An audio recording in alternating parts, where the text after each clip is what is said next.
C'est donc un immense privilège d'enseigner dans son église. Et le thème à traiter, comme vous le savez, est tiré d'Ésaïe 43, le verset 3. Donc je vous invite là à ouvrir vos Bibles dans Ésaïe 45 et nous allons lire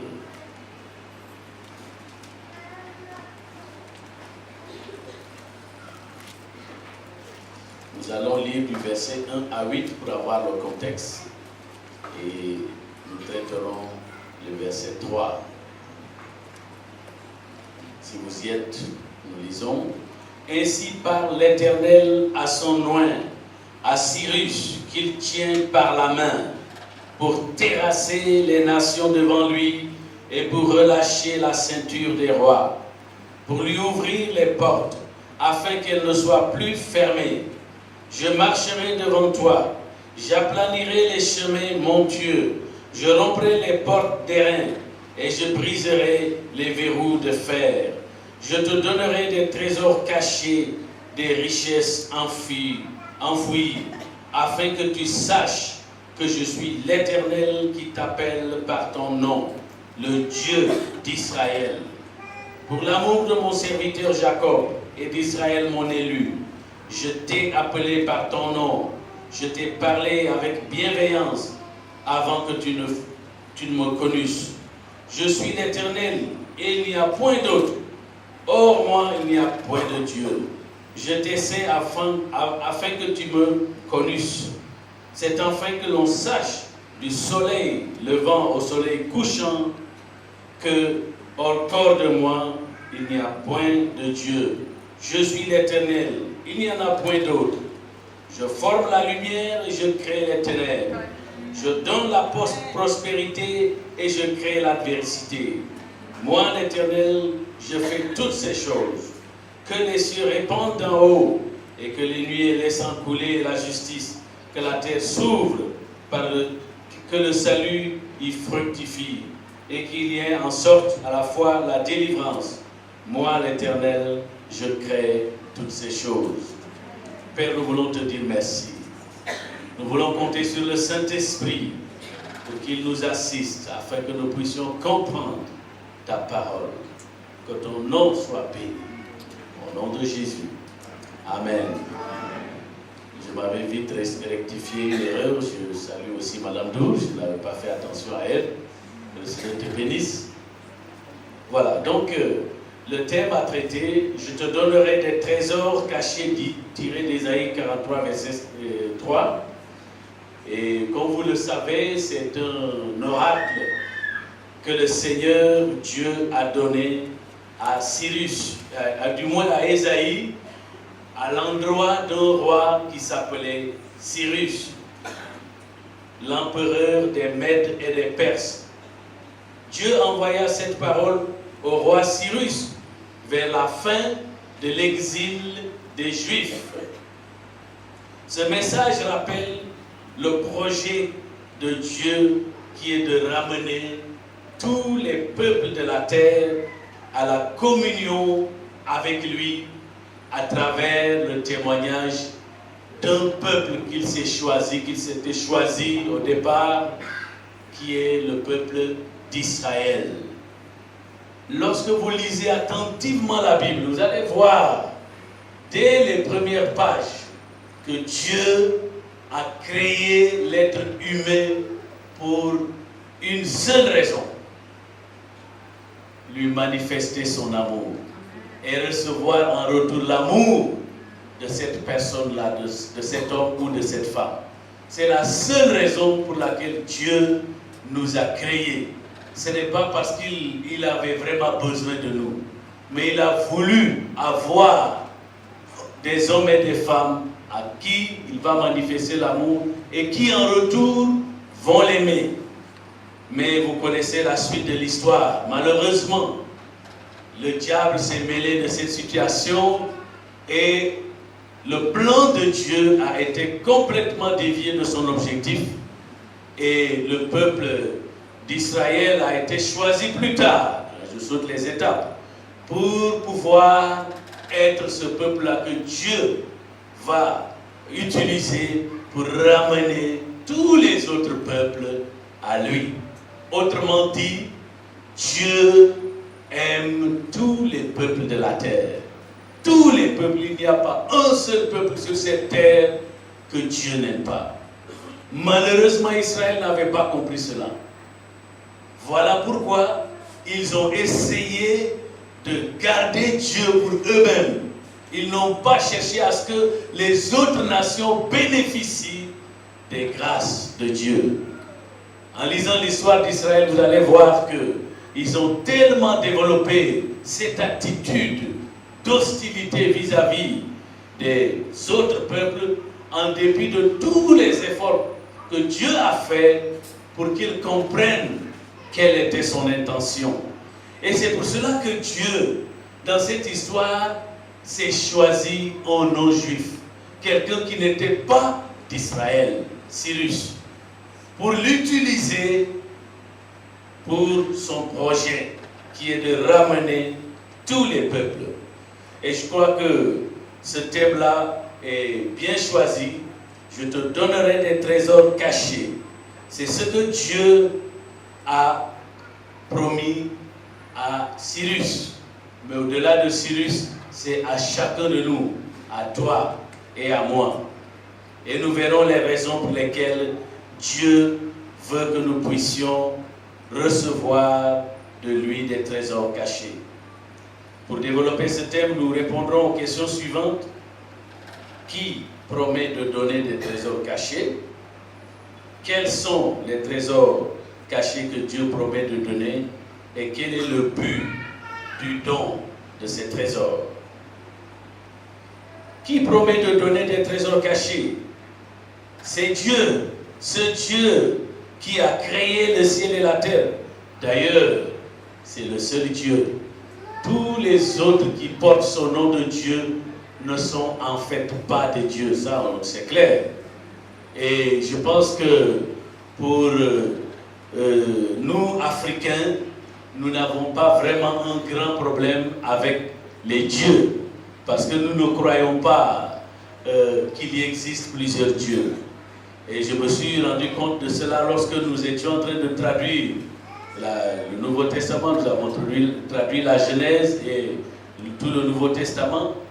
Mais lorsque nous devrions traduire le nom au pluriel Dieu, ça n'existe pas dans notre langue. Et on a essayé de voir dans la langue sérère, ça n'existe pas. En Wolof, aucune langue en Afrique ne peut traduire, et que ce soit naturel, le nom de Dieu au pluriel. Parce que les Africains, dans notre conception, nous sommes monothéistes. Ce sont les Asiatiques qui croient à l'existence de plusieurs dieux. Mais nous avons le même problème à la fin. Parce que nous aussi, bien que nous croyons qu'il existe un seul Dieu, mais nous pensons qu'il est loin et que nous n'avons pas accès à lui, il faut donc une multitude d'intermédiaires. Donc ça revient au même problème. Les autres croient qu'il y a plusieurs dieux, ils ont l'embarras du choix, lequel adorer, et chacun choisit son Dieu. Mais nous aussi, nous avons plusieurs intermédiaires, et ce sont des intermédiaires qui nous égarent. Et qu'est-ce que Paul a écrit à Timothée? Il n'y a qu'un seul médiateur, et c'est qui? Jésus-Christ.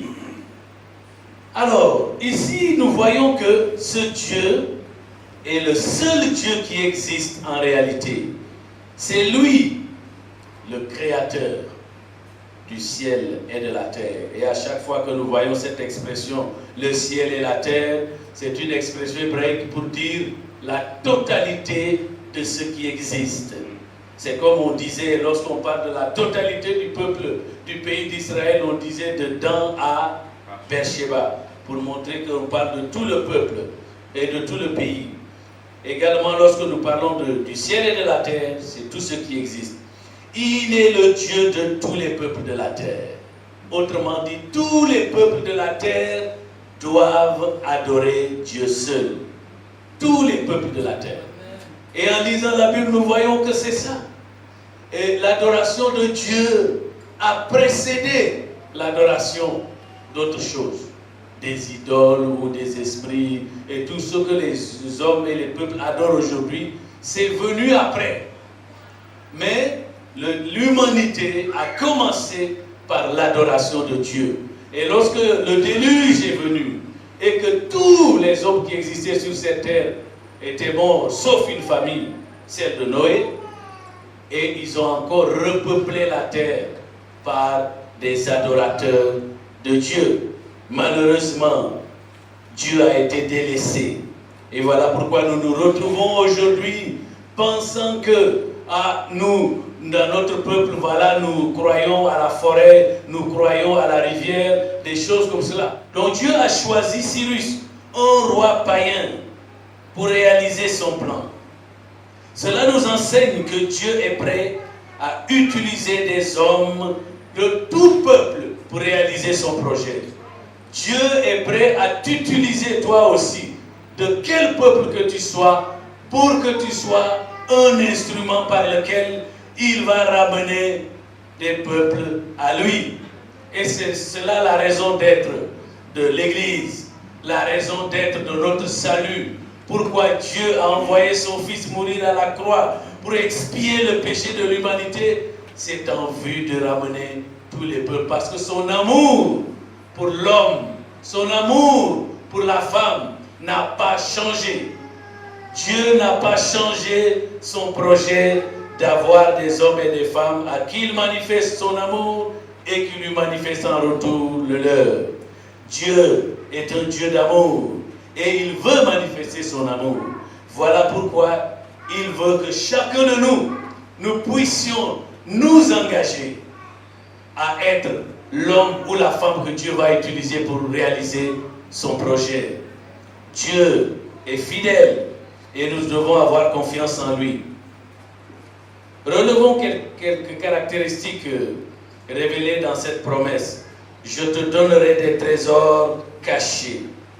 Nous voyons déjà la première chose ici, que Dieu est vivant, puisqu'il parle contrairement au statut des idolâtres.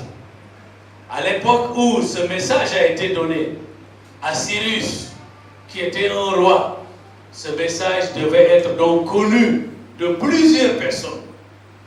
Ils se sont dit, mais si Dieu parle, et jusqu'à ce qu'il donne des promesses, c'est parce qu'il est vivant. Il est différent des idoles. Il n'est pas un Dieu muet, un Dieu qui ne sait pas parler.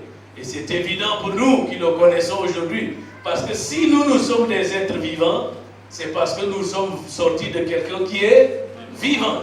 Si nous sommes capables de parler, c'est parce que de qui nous sommes sortis parle. Et Dieu dit ici, je te donnerai des trésors cachés. Donc au temps de Cyrus, les peuples qui pratiquaient l'idolâtrie, donc devaient comprendre que ce Dieu-là, il est différent de nos dieux. La deuxième chose que nous voyons, il dit, je te donnerai des trésors. Je te donnerai des trésors. Au temps de Cyrus, les peuples qui pratiquaient l'idolâtrie avaient des temples dans lesquels ils venaient offrir en offrande à leur Dieu de l'or, de l'argent ou tout objet précieux. Les temples étaient donc remplis de trésors. Mais d'où venaient ces trésors? Des adorateurs. Tous les adorateurs amenaient leurs trésors dans leur temple. Mais ici, et ces temples-là étaient donc remplis d'or. La richesse du sanctuaire, donc d'un temple, l'ampleur de son trésor était considérée comme la manifestation concrète de la puissance du Dieu qui est adoré dans ce temple-là. Mais ici, nous voyons que Dieu se distingue comme celui qui ne tire pas sa gloire des choses de la terre, mais de lui-même. Au lieu de recevoir de Cyrus des trésors, c'est lui qui promet de donner à Cyrus des trésors. Et voilà donc, lorsque ce message était connu des peuples, ils comprenaient encore que ce Dieu-là est différent. Non seulement il est vivant, mais il ne tire pas sa gloire des choses de la terre. Notre Dieu ne tire pas sa gloire des choses de la terre. Il tire sa gloire de lui-même. Il tire sa gloire de lui-même. Alors si nous voulons glorifier ce Dieu-là, ce n'est pas avec des choses de la terre. Si nous voulons glorifier ce Dieu qui tire sa gloire de lui-même, c'est que nous devons entrer dans son plan à lui. Lorsque nous sommes entrés dans son plan à lui et que nous réalisons son plan, nous le glorifions. Autrement, il n'y a rien que nous pouvons donner à Dieu. Il n'y a rien que nous pouvons faire à Dieu pour le glorifier. Il n'en a pas besoin. Ce qui plaît à Dieu de chacun de nous, c'est notre engagement dans son projet. Et le projet de Dieu, je l'ai répété à plusieurs reprises et je vais le répéter encore, c'est de ramener tous les peuples à lui, pour que tous les peuples l'adorent. Nous vivons dans un pays, au Sénégal, où les gens adorent. Vous savez qu'est-ce que les gens adorent ici? Je veux savoir si vous connaissez très bien le pays. Ils adorent quoi? Des marabouts. Ils adorent des images de marabouts. Peut-être pour les autres même, c'était des idolâtres d'un certain niveau. Parce qu'au moins, eux, ils adoraient peut-être des esprits. Mais au Sénégal, c'est des hommes qu'on adore. Des hommes. Moi, ça me fait honte quand je vois ça. Quand je vois des gens toucher les images d'un certain marabout, je ne vais pas citer son nom, donc, alors ils mettent comme s'il y avait une bénédiction qui sortait d'une image. Une image faite par un photographe sénégalais même, et qui fait que les autres, parce que c'est l'image d'un marabout, on croit qu'on va avoir la bénédiction dessus. Ça fait pitié, n'est-ce pas? C'est triste. Et malheureusement, nous voyons cela tous les jours. Et qu'est-ce que ça nous dit? Nous devons savoir que Dieu est attristé. Chaque fois que tu verras quelqu'un faire cela, rappelle-toi que Dieu est attristé. Parce qu'il est en train de donner la gloire, l'adoration à quelque chose, à quelqu'un qui ne le mérite pas. C'est Dieu seul qui mérite l'adoration. Et il compte sur toi et moi pour se faire connaître dans ce pays-là. Il compte sur toi et moi pour se faire connaître. Le Dieu qui ne tire pas sa gloire des choses de la terre. C'est lui qui donne. C'est le Créateur. Le seul Dieu qui mérite l'adoration de tous les peuples. C'est pour cela qu'il a déclaré dans les versets 5 à 7, nous pouvons lire cela toujours dans Ésaïe 45, il a déclaré ceci: je suis l'Éternel et il n'y en a point d'autre. Hors moi, il n'y a point de Dieu. C'est afin que l'on sache du soleil levant au soleil couchant que hors moi, il n'y a point de Dieu. Je suis l'Éternel, il n'y en a point d'autre. Je forme la lumière et je crée les ténèbres. Je donne la prospérité et je crée l'adversité. Moi, l'Éternel, je fais toutes ces choses. Voilà une déclaration pleine de sens. Et surtout à l'époque de Cyrus, c'était une déclaration extraordinaire. Parce que ça donnait vraiment la différence à tous les peuples qui l'ont entendu. Et nous savons que si Cyrus était un empereur, c'est parce qu'il avait réussi à dominer plusieurs autres royaumes. Et dans ces royaumes, il y avait plusieurs peuples qui y habitaient. Et c'est à lui que Dieu a promis de lui donner des trésors cachés. Pourquoi? Nous le verrons tout à l'heure. Pourquoi est-ce que Dieu donne des trésors cachés? Pourquoi il donne des trésors? Alors, nous allons voir la deuxième question. Quels sont les trésors cachés que Dieu promet de donner? La réponse à laquelle on s'attend est sans doute que ces trésors sont des richesses, de l'or et de l'argent.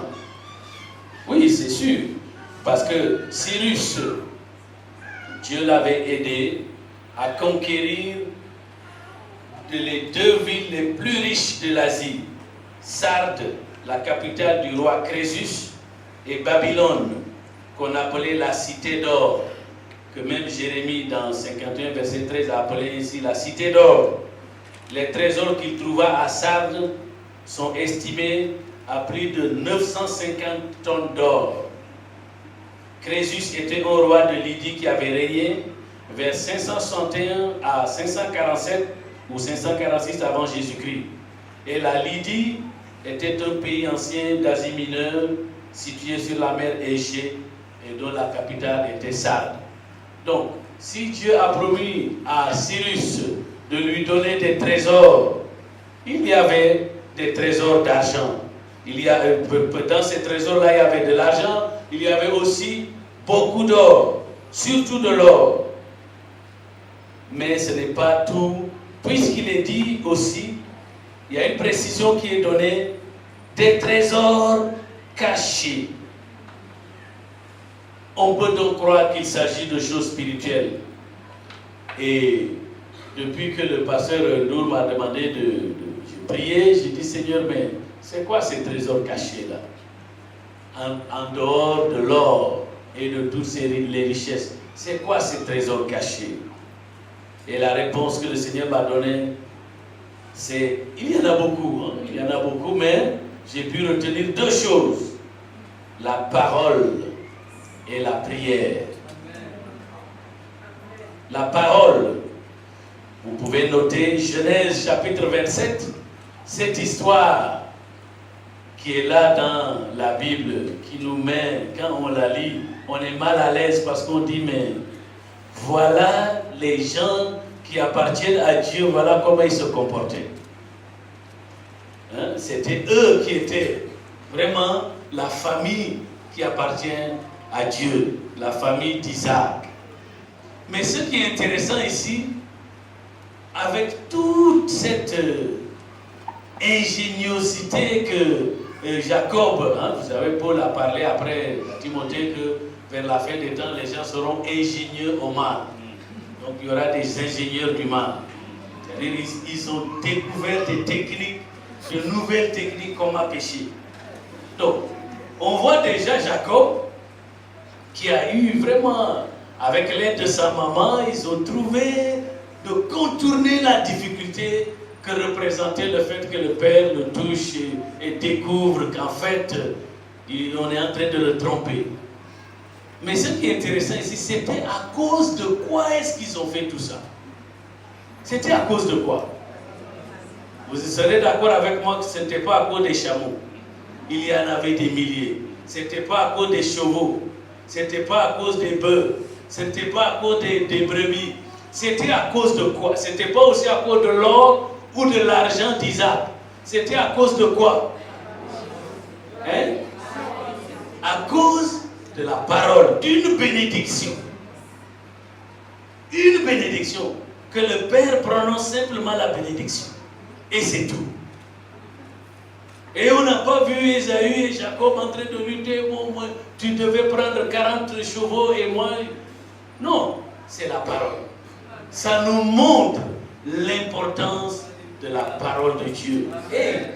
Mais nous, on est là avec la Bible tous les jours. Mes frères et sœurs, ça c'est un trésor inestimable. C'est un trésor. Et voilà pourquoi le diable ne veut pas qu'on sache que c'est un trésor. Il ne veut pas que tu la lises chaque jour. Et même quand tu la lis, il t'oblige à la lire de façon religieuse. Vous allez me dire, mais ça veut dire quoi ça? De façon religieuse, c'est-à-dire, tu lis, mais tu ne cherches pas à comprendre. Il faut lire la parole de Dieu de manière à la comprendre. Qu'est-ce que Jésus a dit dans la parabole du semeur, le verset 19? Lorsque quelqu'un entend la parole et ne la comprend pas, qu'est-ce qui se passe? Le diable vient, il enlève tout. Mais le contraire, Si quelqu'un entend la parole du royaume et la comprend, qu'est-ce qui va se passer? Le diable va venir, il ne pourra pas l'enlever et cette parole va germer, porter du fruit. Alors, nous devons chercher à lire la parole de Dieu de manière à la comprendre. Moi, des fois, je m'étonne de voir des hommes et des femmes qui sont de grands intellectuels, mais qui ont des difficultés à comprendre la parole de Dieu. Parce que simplement, l'une des raisons, ils la lisent religieusement. Il y en a, par exemple, qui essaient de faire, par exemple, il ouvre la Bible au hasard, Seigneur, parle-moi, et puis il met un doigt, il lit. C'est bon, au début de ta conversion. Mais toi aussi, depuis combien de temps tu es converti et tu continues à faire ça? Hein? Jusqu'à quand? Tu es toujours dans les rudiments, les choses élémentaires. Non, tu dois avancer. Tu dois avancer, comprendre beaucoup de grandes choses de la part de Dieu. La parole de Dieu est ton trésor. La parole de Dieu est ton trésor. Mais c'est un trésor caché. Il est caché dans des paroles humaines. Il est caché par la culture du peuple qu'il a reçu. Elle est cachée par toutes sortes d'idées humaines qui nous influencent lorsque nous la lisons. Mais gloire soit rendue à Dieu.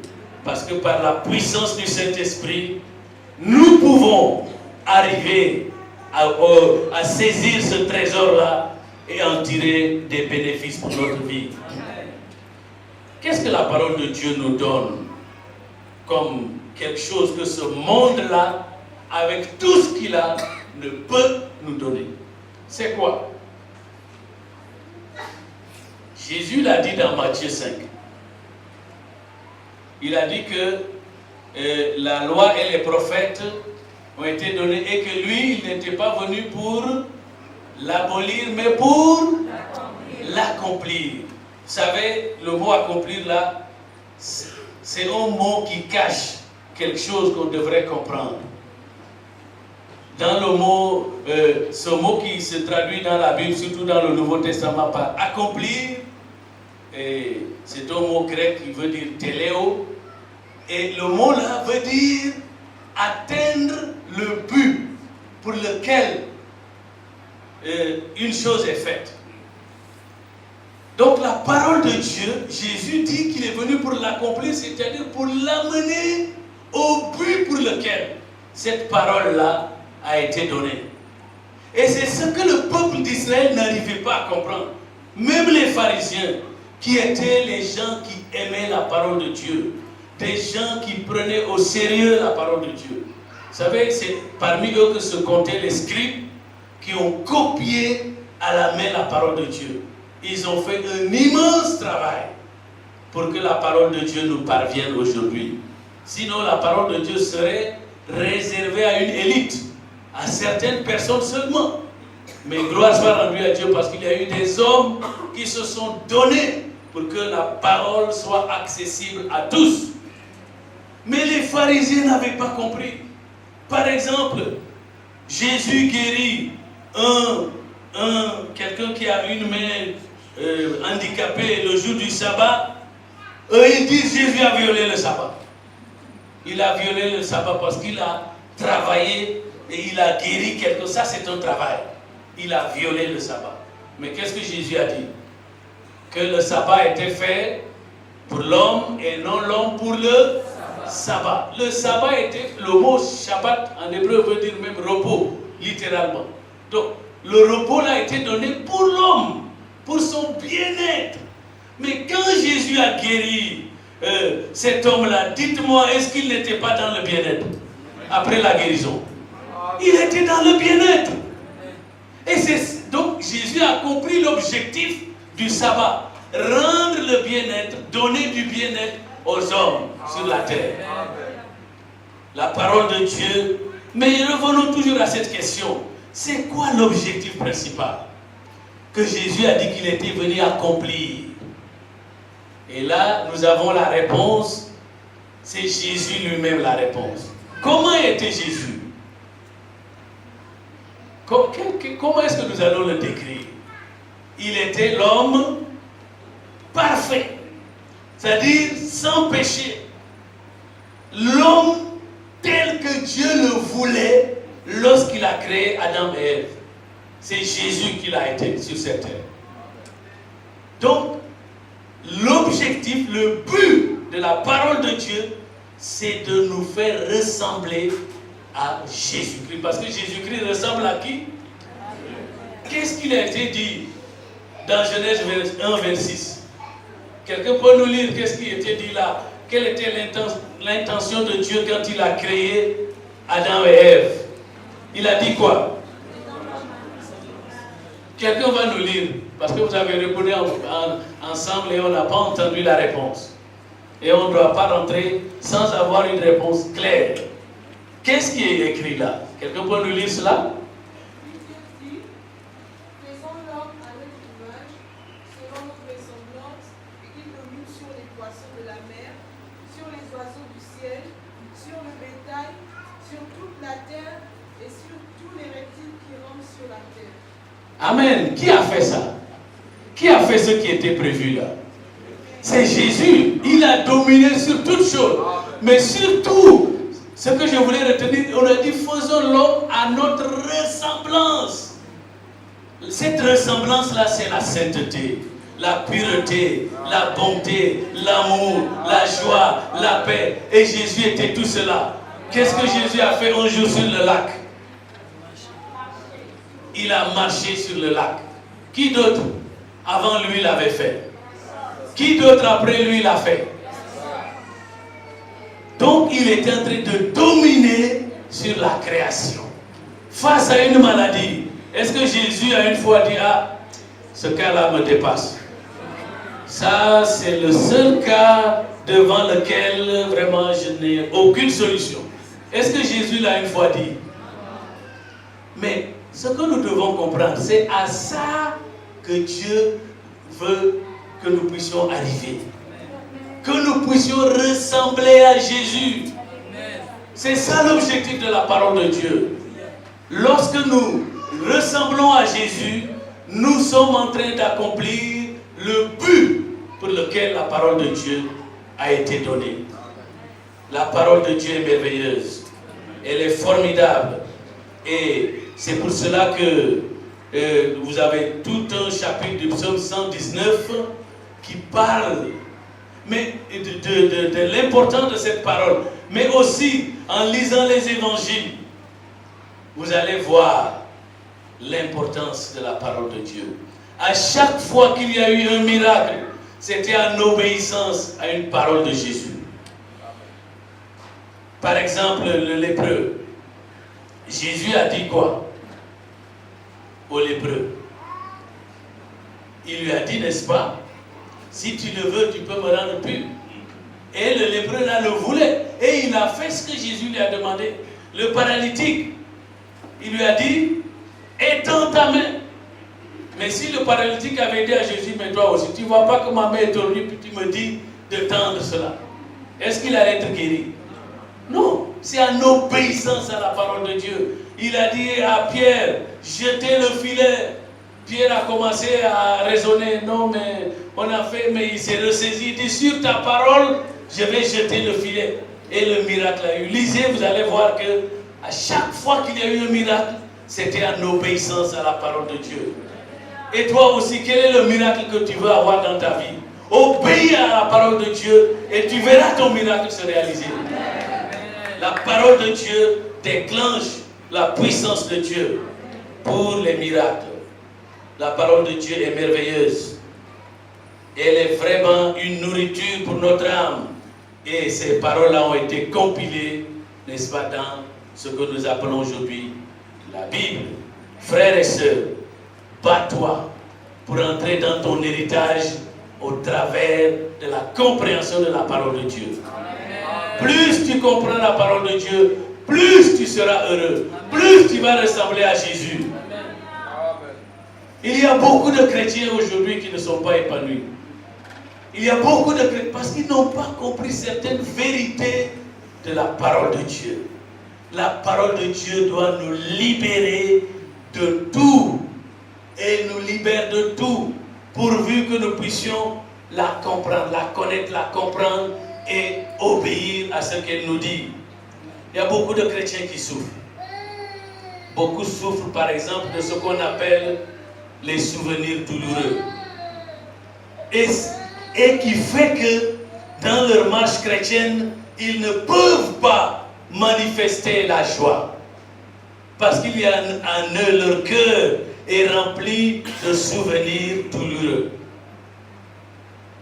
J'ai assisté une fois, c'était en 2007, à un séminaire des couples où, durant ce séminaire, ma vie a été changée à jamais par la parole de Dieu, de façon très simple.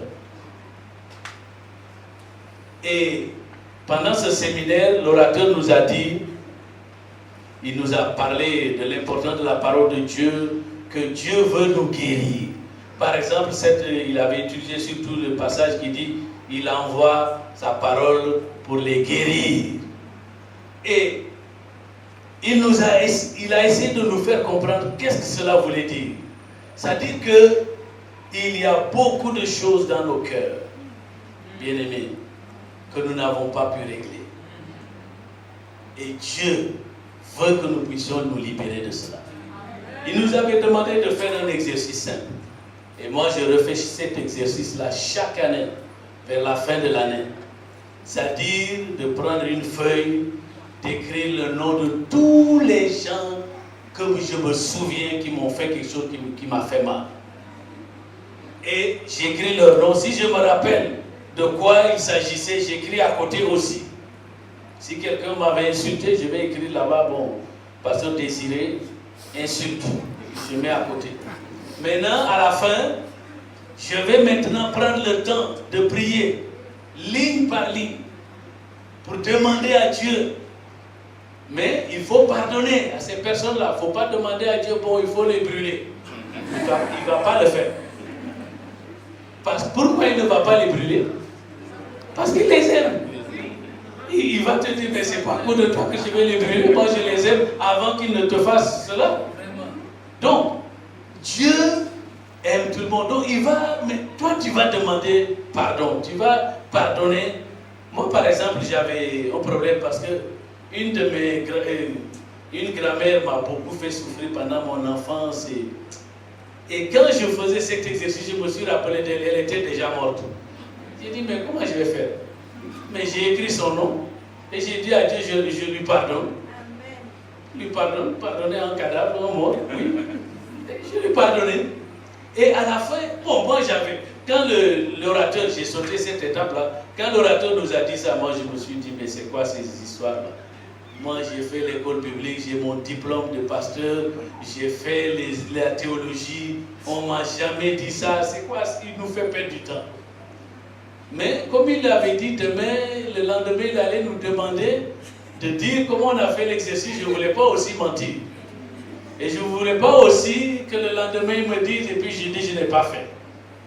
Donc, par respect pour l'orateur, sans conviction, je l'ai fait. J'ai fait cet exercice-là. Mais le lendemain matin, quand je me suis réveillé, je sentais une paix, une joie que je n'avais senti cela que lorsque je venais de me convertir. J'ai dit, mais donc son affaire là, ça a marché, hein? Ça a marché.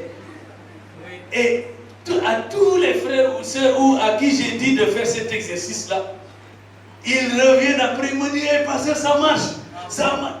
Un frère à qui il est chez nous, il avait aussi. C'est la même chose qu'on fait aussi pour certains liens. Hein? Des liens de péché, d'immoralité ou d'adultère, on prie pour toi, on te met 10 fois sous cette discipline et puis tu n'arrives pas à te libérer. Là. Tu peux faire cet exercice-là et tu seras libéré. Tu seras libéré.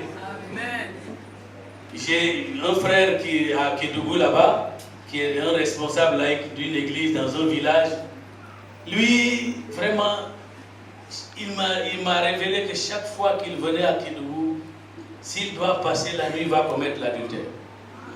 Lui, il ne peut pas s'en dire, non, mais moi-même, je ne veux pas, mais la femme, là, il va venir là où je suis couché. Donc, je dis, bon, d'abord, je te mets sous discipline pour 1 mois. Je l'ai suspendu de toutes ses fonctions. Et je lui ai dit de faire cet exercice. Et il est rentré chez lui. Un mois après, il est revenu avec beaucoup de cadeaux. Il m'a même amené des poulets. Il est arrivé, dès qu'il m'a vu passer, ça a marché. Moi, j'avais oublié, même j'ai dit, qu'est-ce qui a marché? Il dit, mais ton affaire là, ça a marché, hein? J'ai dit, ah bon, ça a marché quoi? Il m'a dit, ce que tu m'avais fait faire la dernière fois, là, l'exercice là. Il dit, ah, c'est la parole de Dieu, c'est pas moi. Tu as obéi à la parole de Dieu et le miracle a eu lieu dans ta vie. Tu as été libéré. Et depuis lors, ce frère-là, il marche vraiment dans la victoire. Le Seigneur est fidèle.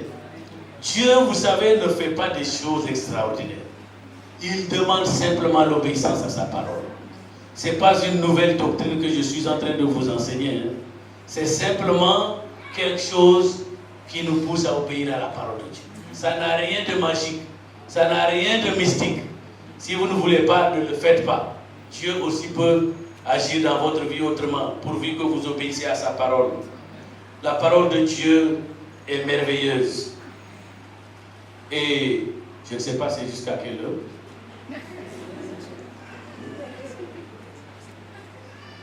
Il ne faut pas me dire allez-y comme ça et puis c'est jusqu'à quelle heure? Hein? D'accord. Donc, la parole de Dieu est merveilleuse. Elle fait beaucoup de choses. Revenons un peu à notre... Quels sont les trésors cachés? Vous connaissez l'histoire de Salomon. Salomon, qu'est-ce que vous connaissez de lui? Son histoire est longue. Hein? C'est dans 2 Samuel, vous pourrez le lire. Je vous laisse après lire cette parole. Mais qu'est-ce que vous connaissez de Salomon? Qu'est-ce qui l'a caractérisé et qui est unique dans l'histoire? Il était l'homme le plus sage et l'homme le plus riche. On ne va pas parler de la sagesse aujourd'hui puisqu'on parle de trésor. Nous allons surtout nous appesantir sur sa richesse.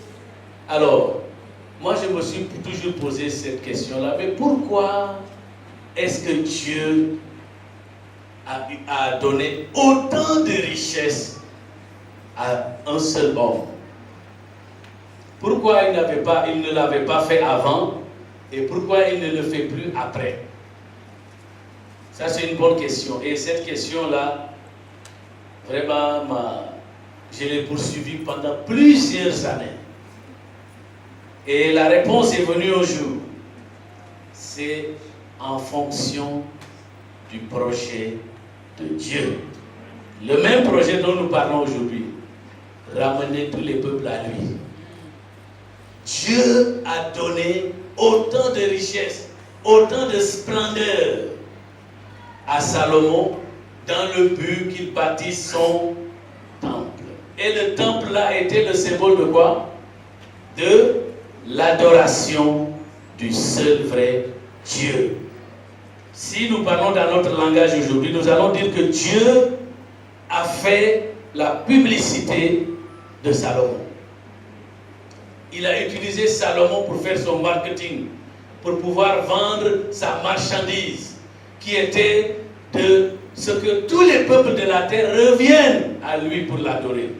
Et c'est pour cela qu'il a fait faire à Salomon un temple qui était merveilleux, qui pouvait attirer les autres peuples à Jérusalem. Et effectivement, au temps de Salomon, beaucoup de peuples sont venus adorer le Dieu d'Israël à Jérusalem. Certains, ce qui les attirait, c'était de voir de leurs yeux cette splendeur dont on parlait. Ils ont été attirés par cela. Donc, nous voyons aussi à cause de sa sagesse, par exemple, la reine de Séba était venue à Jérusalem. Et si vous lisez l'histoire, vous allez voir qu'elle a glorifié Dieu. Elle a rendu témoignage au Dieu d'Israël. Donc ça veut dire qu'elle a été touchée, et on peut même dire qu'elle s'est convertie pendant son séjour à Jérusalem. Et ce n'était pas elle seule. Beaucoup de peuples ont été vraiment touchés au travers de cette splendeur. Donc, ça répond à la question à quoi sont destinées les bénédictions que Dieu nous donne. À quoi sont-elles destinées? C'est pour que nous puissions les utiliser pour réaliser le projet de Dieu, qui est de ramener tous les peuples, n'est-ce pas, à son adoration. C'est cela que Dieu veut. C'est à cause de cela qu'il nous donne, c'est à cause de cela qu'il te donne toutes les bénédictions que tu as, pour que tu les utilises pour la réalisation de son projet. Et où est-ce que je peux voir les... Ah voilà, d'accord. Donc, c'est à cela que Dieu destine les richesses. Mais si vous lisez l'histoire de Salomon, vous allez voir que vers la fin de sa vie, il a dévié cela. Pourquoi? Une armée si l'armée est puissante, quel peuple qui va oser aller là-bas? Personne. En entendant parler de la puissance de l'armée de Salomon, personne n'aurait envie d'aller maintenant à Jérusalem. Donc vous voyez, il a dévié ses richesses pour sa propre gloire. Parce que s'il a une armée puissante, tout le monde allait craindre qui? Et qui devait craindre normalement? Dieu. Donc Salomon a détourné la gloire de Dieu à son profit. Relisez cette histoire-là. Vous allez voir que Salomon avait oublié la raison pour laquelle Dieu l'avait placé là. Et très souvent, dans l'histoire du peuple de Dieu, c'est toujours ce qui arrive. Nous oublions toujours pourquoi Dieu nous a placés là où il nous a placés. Nous oublions toujours pourquoi Dieu nous fait vivre certaines choses. Bien-aimé, si c'est ton cas, rappelle-toi, souviens-toi que Dieu veut t'utiliser. Dieu t'a donné tout ce que tu as. Dieu a fait de toi ce que tu es en vue de réaliser son projet. Amen. C'est cela que Dieu attend de nous. Voilà pourquoi il avait promis à Cyrus. Lisez bien le chapitre 45, vous allez voir qu'effectivement, il y a même des versets qui disent que c'était pour que Jérusalem puisse être rebâtie, pour que le peuple de Dieu puisse repartir au pays de Canaan et que le plan du salut de l'humanité puisse continuer, pour que Jésus puisse venir, mourir à la croix, faire l'expiation finale. Le sacrifice de Jésus à la croix, nous pouvons aussi l'appeler le sacrifice final. C'est le sacrifice qui met fin à tous les autres. Parce que Jésus est l'homme parfait.